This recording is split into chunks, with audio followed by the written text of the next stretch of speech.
Well, good Sunday morning, everyone. Todd Warren along with Josh Marshus here in the Forecast Center with good news in that the winter precipitation has ended. The bad news is now we get cold.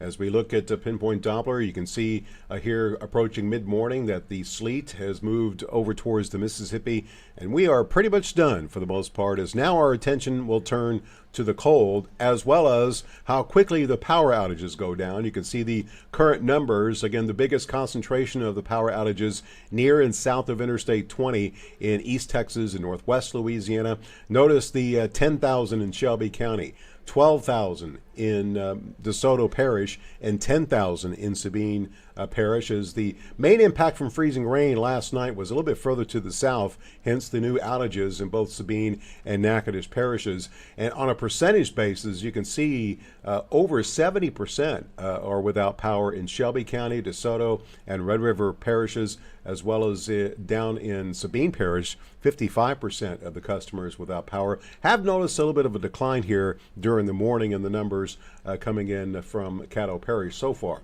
Anyway, as we move forward, you can see this big trough here across the middle of the country. That's going to keep us rather cold here for the next couple of days, as we really won't see much as far as any additional snow. Maybe a flake or two possible over the north this evening, but we will see the clouds decrease tonight, and that's going to allow temperatures to tumble into the single digits and teens.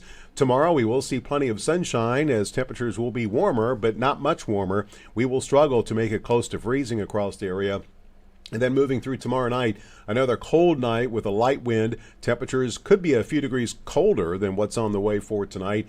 And on Tuesday, with a southwesterly wind and sunshine, we should return to the upper 30s to lower 40s for daytime highs on Tuesday. Let's talk about the cold tonight, looking at single digits for lows over northeast Texas and southwest Arkansas, including 4 degrees tonight in DeQueen, 15 in Shreveport, 10 degrees for the low temperature in Marshall. We will still have some wind around, so the wind chill going to be a big impact tomorrow morning. Notice those numbers getting close to zero as we move towards sunrise, and actually will drop below zero and approach 10 below if Futurecast is correct here in Texarkana.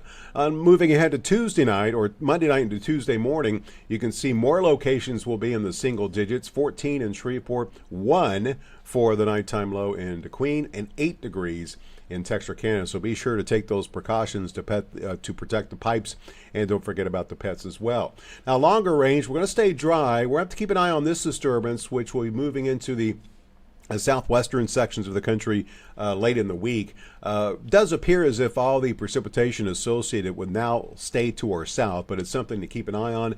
If it were to develop further to the north, there would be a possibility maybe for some winter precipitation. But again, it now appears as if it's going to stay to our south. There is going to be another disturbance which will give us our next chance of rain, a slight one, as we move through the middle part of next week.